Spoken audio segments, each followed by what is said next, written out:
जय हिंद दोस्तों। आज इस ऑडियो आर्टिकल में हम रिकॉर्ड करेंगे 1909 का अधिनियम, ठीक है, जो कि हमारे मेंस के लिए होगा।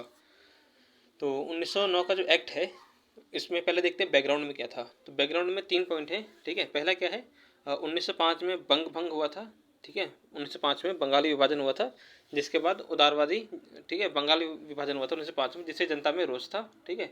पहला ये पॉइंट याद रखना है। फिर क्या है, 1906 में मुस्लिम आगा खां के नेतृत्व में, 1906 में क्या हुआ, आगा खां के नेतृत्व में एक मुस्लिम प्रतिनिधि मंडल ने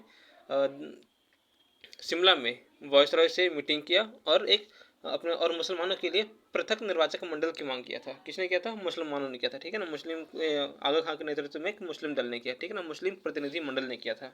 और फिर 1907 में क्या हुआ, सूरत विभाजन हो गया था। तो उदारवादियों को अपनी तरफ अपने अपने पक्ष में रखने के लिए उन्होंने एक सुधार की आवश्यकता थी।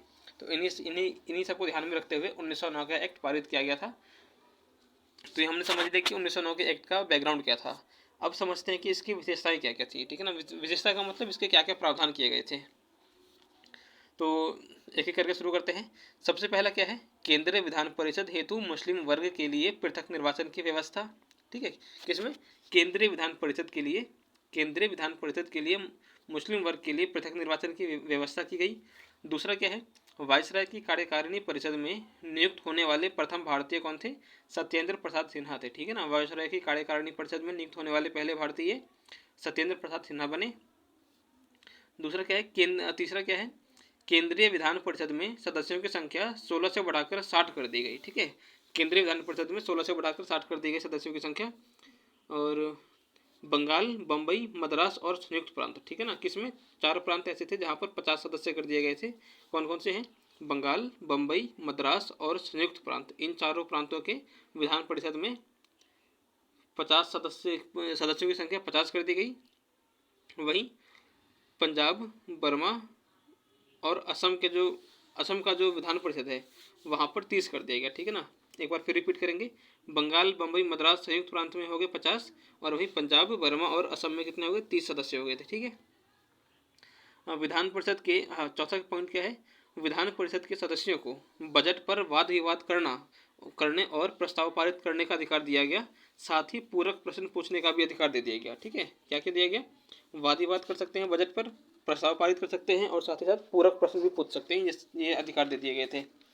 पांचवा पॉइंट क्या है, सदस्यों को सार्वजनिक हित से संबंधित विषयों की विवेचना करने और प्रस्ताव पारित करने का अधिकार दिया गया, ठीक है। क्या है ये?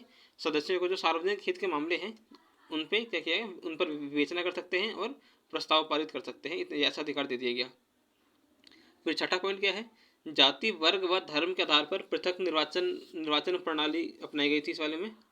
फिर सातवां पॉइंट क्या है, presidency corporation, chamber of commerce तथा जमींदारों को पृथक प्रतिनिधित्व दिया गया, ठीक है। किस किस को दिया गया पृथक प्रतिनिधित्व?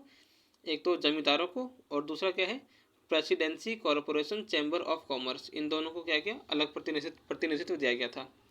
फिर आठवां पॉइंट क्या है, केंद्रीय विधान परिषद की सदस्यों की संख्या बढ़ाकर 69 कर दी गई, ठीक है ना। केंद्रीय विधान परिषद जो है उसकी सदस्य संख्या बढ़ाकर कितनी कर दी गई? 69 कर दी गई थी।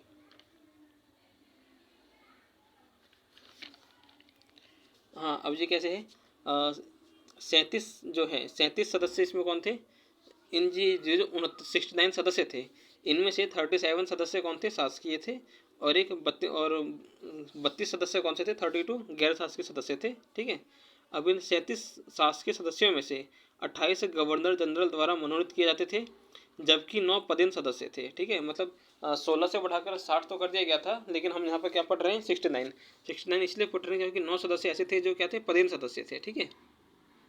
तो 37 शासकीय सदस्यों में से 28 क्या थे? गवर्नर जनरल द्वारा मनोनीत किए जाते थे, और जबकि 9 क्या थे? पदेन सदस्य थे। वहीं 32 गैर शासकीय सदस्यों में से 5 सदस्यों को गवर्नर जनरल मनोनीत करता था और शेष 27 को निर्वाचित किया जाता था, ठीक है। अब यहाँ पर क्या ध्यान रखना है, 1892 के एक्ट में सदस्यों की संख्या 10 से बढ़ाकर 16 कर दी गई थी, और 1909 के एक्ट में 16 से बढ़ाकर क्या कर दी गई? 60 कर दी गई, ठीक है। हाँ, फिर क्या है, गवर्नर जनरल टोटल 33 सदस्यों को गवर्नर जनरल केंद्रीय विधान परिषद में टोटल 33 सदस्यों को 33 सदस्यों को मनोनीत करता था, जिसमें से 5 सदस्य होते थे गैर शासकीय और 30 सदस्य क्या होते थे, सॉरी 5 सदस्य क्या थे, गैर शासकीय थे और 28 सदस्य क्या थे, वो शासकीय थे। ठीक है। अब ये जो 27 सीट जो निर्वाचित होती थी, इसमें से 13 सीट थी जनरल कैटेगरी के लिए, 8 सीट थी मुसलमानों के लिए आरक्षित, 4 सीट थी ब्रिटिश पूंजीपति के लिए आरक्षित और 2 सीट जो थी वो थी जमींदारों के लिए आरक्षित। ठीक है। फिर अगला 9वां पॉइंट क्या है, भारतीय मामलों के राज्य सचिव के परिषद में 2 भारतीयों को नामित किया गया था। ठीक है। क्या है, भारतीय मामलों के जो राज्य सचिव थे उसके परिषद में 2 भारतीयों को शामिल किया गया था, नामित किया गया था।